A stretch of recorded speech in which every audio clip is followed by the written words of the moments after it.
Hi, welcome. My name is Mwangala Chakalashi Santos, and we are back again on Ignite with Mwangala.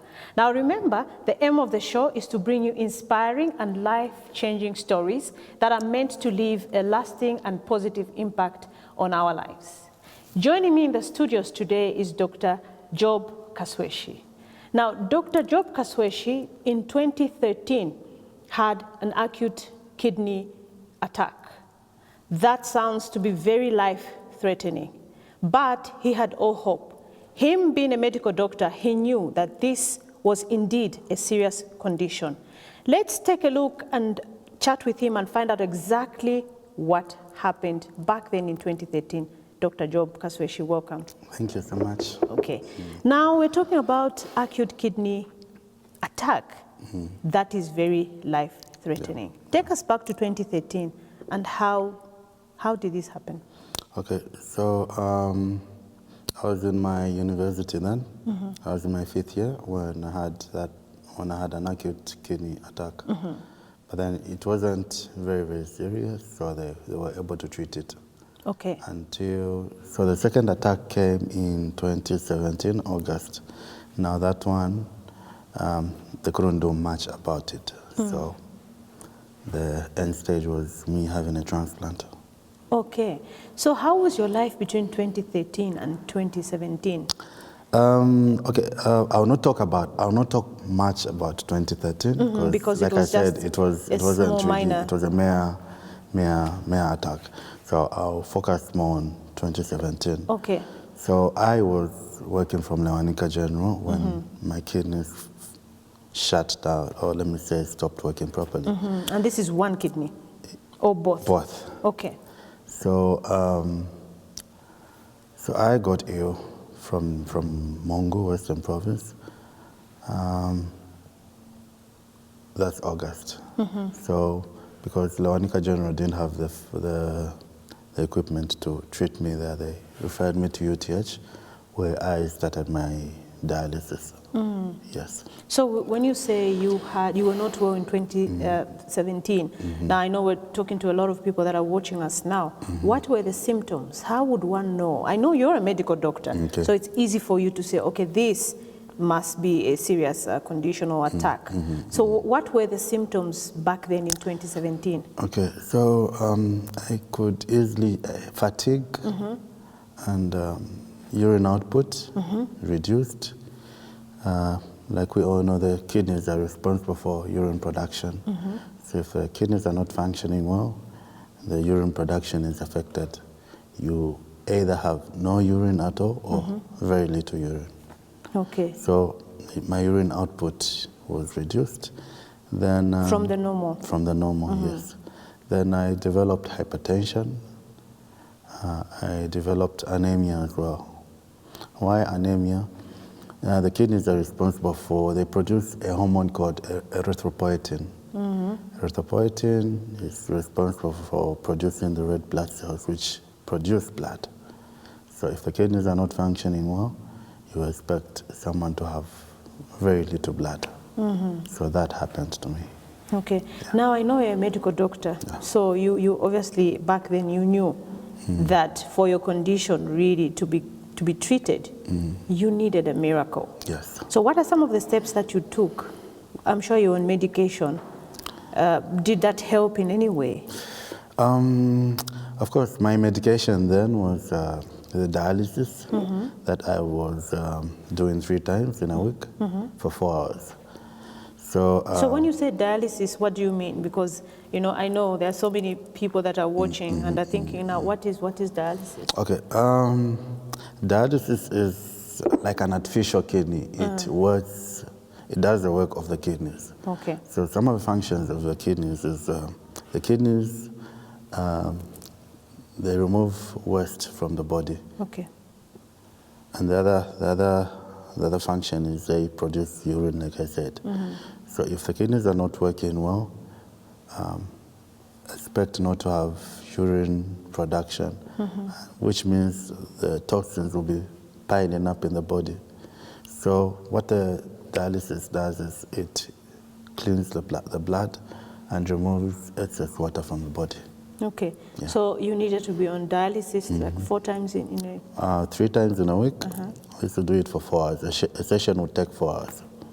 Okay, so that's 3 times in a week and Yes. 4 hours. For 4 hours. Was that expensive? Was that easy? Is it a painful process to go through? It wasn't expensive because UTH is currently not charging for that. Okay.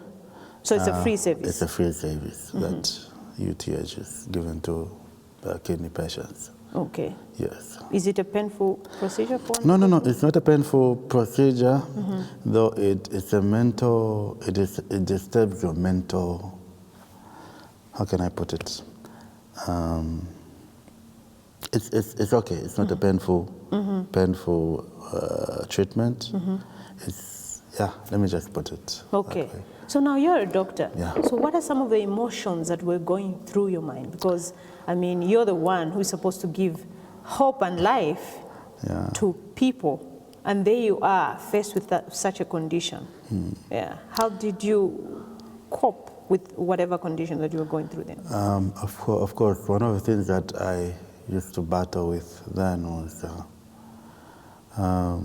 I didn't like not knowing what would happen the following day, especially when you receive news that one of the people that you dialyzed with had passed on or died.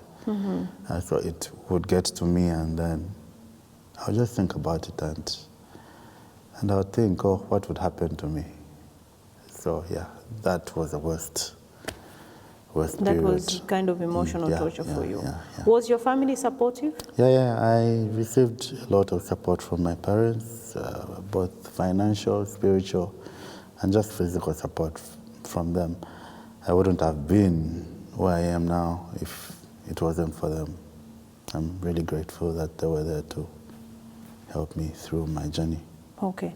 Now I know that for one to go through a kidney transplant, it has to be done outside the country. Yes. Now, I'm sure, I mean, you were doing your own independent research to see how you could come out of it. Yeah. Did you have any countries in particular that you thought would do a good job for you? The funny thing is, I never wanted a kidney transplant. I believed in God. So I was that kind of a person that just stayed and said, okay, God will give me a miracle and I'll get healed. I never, of course there was that thought that one day I would probably undergo kidney transplant, but I really, really didn't want that. Was there any reason to why? God.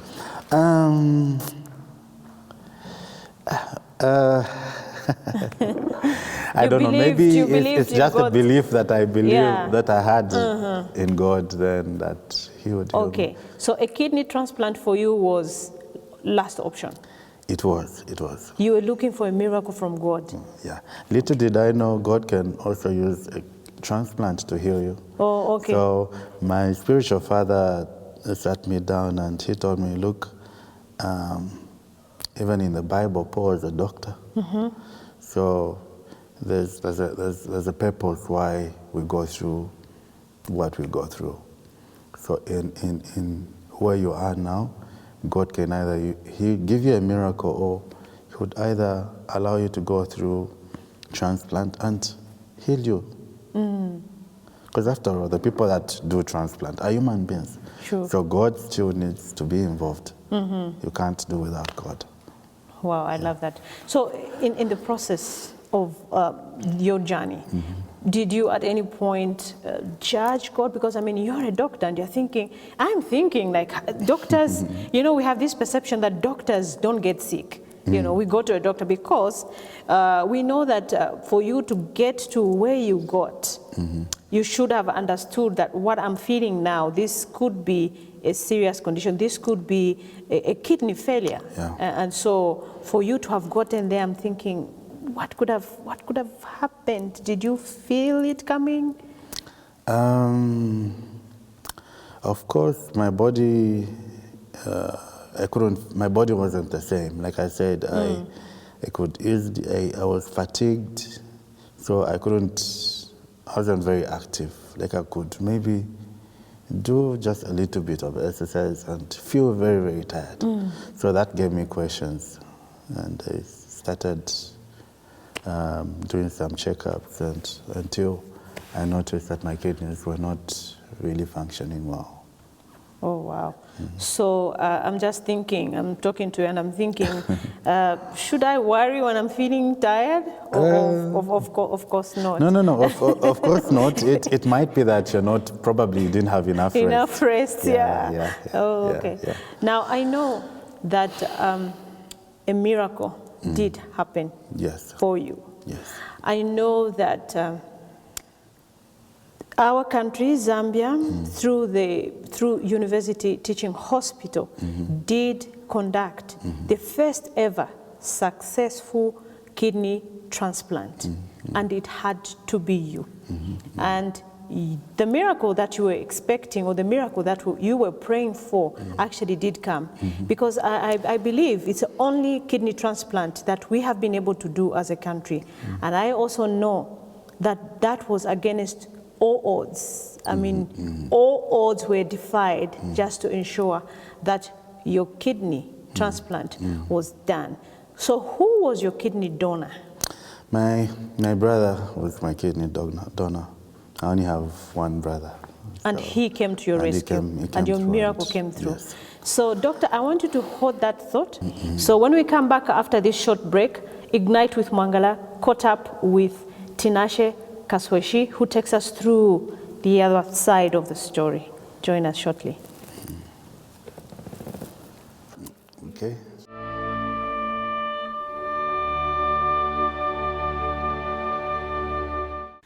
To advertise on this program and enjoy amazing introductory rates, please call us on +260 211 290959 or +260 211 290912 or +260 953 538 000, or send us an email at loyolazam@gmail.com.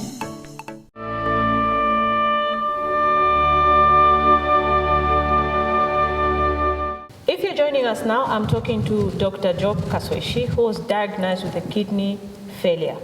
Doctor desperately needed a kidney transplant. And guess what? His donor was his young brother, who we caught up with and is right here in the studios with us. Tinashe Kasweshi, welcome. Thank you so much. So Tinashe, I'm looking at you and I'm thinking, he's a life giver. We've always thought God is the only one who gives life, but there you are. Donated a kidney to your brother. Wow, yeah. And I know, I mean, he desperately needed a donor, and you came up. How was that experience for you? Well, it's not one of those easy experiences, I would say, but it's like you are in the right place at the right time, and when you are called to help out, you have to give and you have to help out. I love that. So, did he come to ask from you, or was it a decision that you just took independently? No, he didn't ask me, but of course, someone had to come through, basically. So. At first, it was supposed to be Dad. Okay. Dad offered to give him because then I was preparing for my exams. It was a life-changing exams, and did everything that I had to just put in to prepare. What exam was this? It was Dialysis exams to become a legal practitioner. Okay, which you are, I believe. Which I am now. Yes. So Dad came through. They started doing tests. And then after some time, the doctor said, is there any other option? So for him, he couldn't donate because of his age. And they were worried that if they removed the kidney or allowed him to undergo surgery, it could bring in complications.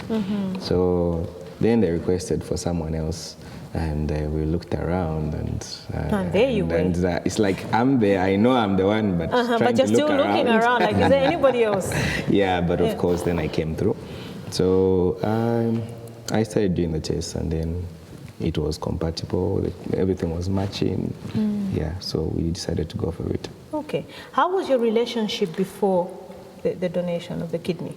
Have you always been close brothers? Yes, we have. We have because we're only two brothers. Okay. Yeah, we don't have other brothers. Other people are extended family, cousins, you know. But in our direct family, it's just the two of us. So, of course, we have to be there for each other. Oh, amazing. How do you look at your brother? I mean, knowing very well that you now have 3 kidneys, am I correct? Yeah. And he has 1. Yeah. How do you look he's at a hero. He saved my life, so yeah, I think I'm grateful for that. Yeah. Wow. So what is your relationship like with God? Well, I know you're a Christian. I want to believe you're Yes, you're I a am. Christian. Yes, I am. Well, born and raised in a Christian home, and Christianity is a lifestyle, so I get to understand, and every day you get to learn something new. True. You know, every day you're trying to build up a relationship with God, trying to get to know Him more, and if I had a wish, I really wish I could see Him. And that was my wish during the operation, actually, because I knew I was going to be So take us through that process. How long was it? Well, it was 2 hours, so I was told, but then I found myself sleeping from morning up to about, I think, 4:30 in the afternoon. Yeah, so I don't know where I was. I don't remember anything, but I was able to remember the time I was going into theater. Yeah, so it was a very funny experience, though. Like, I've never experienced it. And just waking up, someone is calling my name, Tinashe, wake up, wake up. And I'm trying to move my head and I'm drowsy, only to discover that the person who I thought was very far calling me was actually standing next to me. Oh, you had gone in some kind of a trance and you came back. So there he was. I mean, we're always meant to believe that in everything God is there, isn't it? Yes. So he was right there with you. So there's no need for you to go looking for him. He was right next to you. So, Doc, do you think, I know there are people that are watching and could be going through similar situations like you did. Is there hope for such a one? There is. Are there many Tinashes out there that are able to donate a kidney? Well, to tell you the truth, there are very, very few. And maybe that could be because not a lot of people are aware about the kidney, what happens whether one can live without a kidney or not. So I believe we need to do more of sensitization. And I believe when people have the right information, they'll come through and they'll open up and start donating. Yeah. Tinashe, do you think this is your calling? Now, if you had to meet somebody who is contemplating on donating a kidney, what would your advice be to such a one? You know, to be honest, at first I tried to fight it, whether it's my calling or not, because my passion is to practice the law. So most of the times I would say I'm not a doctor. So, I mean, why am I being involved in so many things? But the reality side of life is that many people, millions of people out there want to hear this story. And I have talked to a lot of people, like day in, day out, talking to people about donating an organ. And of course, I have advised them, especially looking at how critical the situation is, you know. You look at the person who they are trying to donate to, you could see that life is slowly deteriorating. So you'd say, no, please save the life of your loved one. So I have advised so many people, and the biggest question that I get is that, do you feel any complications? Are you able to feel that something has been removed? And my answer is no. So if people were not able to, you know, believe those doctors when they're telling them about you can live with one kidney and all that, I think I'm a living example of that situation. So I think by now people must give in to say, okay, yeah, if I'm alive, they'll be alive as well. If I can live without complications, they will live without complications as well. Yeah. So wasn't that experience scary for the both of you? I mean, bearing in mind that it was the first time Zambia, UTH, was going to carry out that surgery. Was that not scary for the both of you? Was that with the doctor? Okay. We had enough time to interact with the doctors.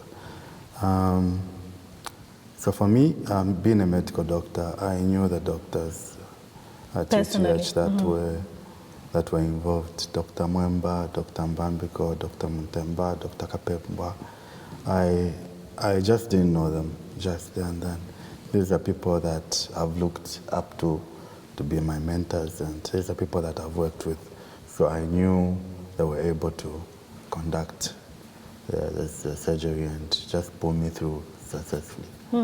It was easy for him, he's a medical doctor, but for you, who's looking at Acts number 2 from the books of laws, was that easy for you? You know, what they say about we lawyers is that when you have a situation, you have to fit into that situation. So at that time, I became a medical doctor. That's so powerful. Because I had to read extensively. I had to ensure that I have answers to the questions that I may come up with. You know, I didn't want to go in there ignorant. So the doctors gave it open to say, Tinashe, go and read as much as you can and ask any questions you want so that you can be comfortable, and that is what I did. I had to read extensively. The doctor was very amazed by how much information I had because I had to understand. I know that. It was like you're going to defend this case in the courts. So you had to understand, you had to get to the depth of it. Yes, because I couldn't give into something I don't know. So I had to understand, read, ask questions, and of course, had gone through a lot of counseling, you know.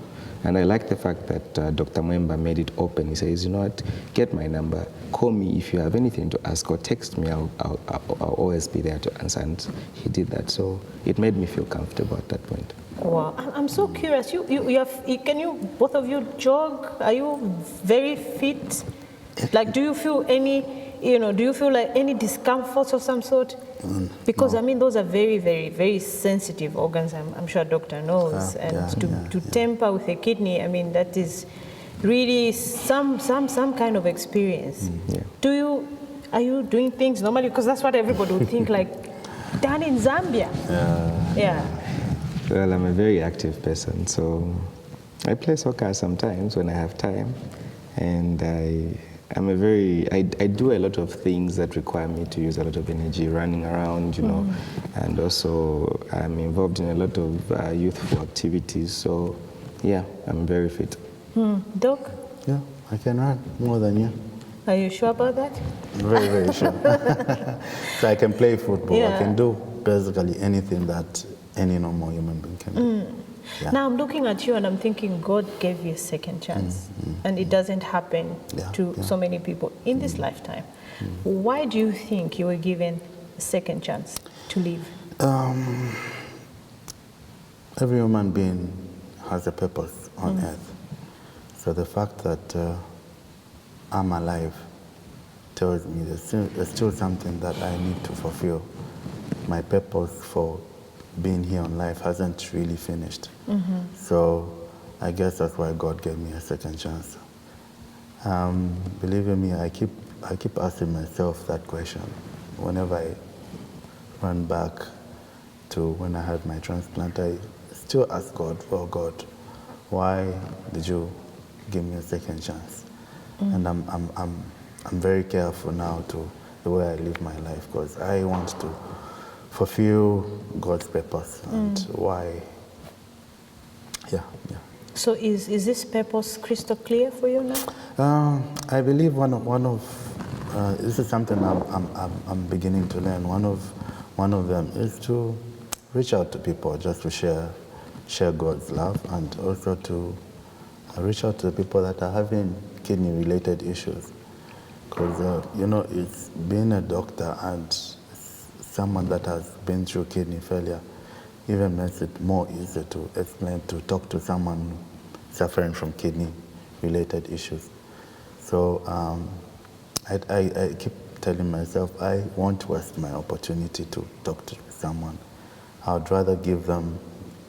I prefer giving everyone an opportunity to get to me and hear my story and just interact with me.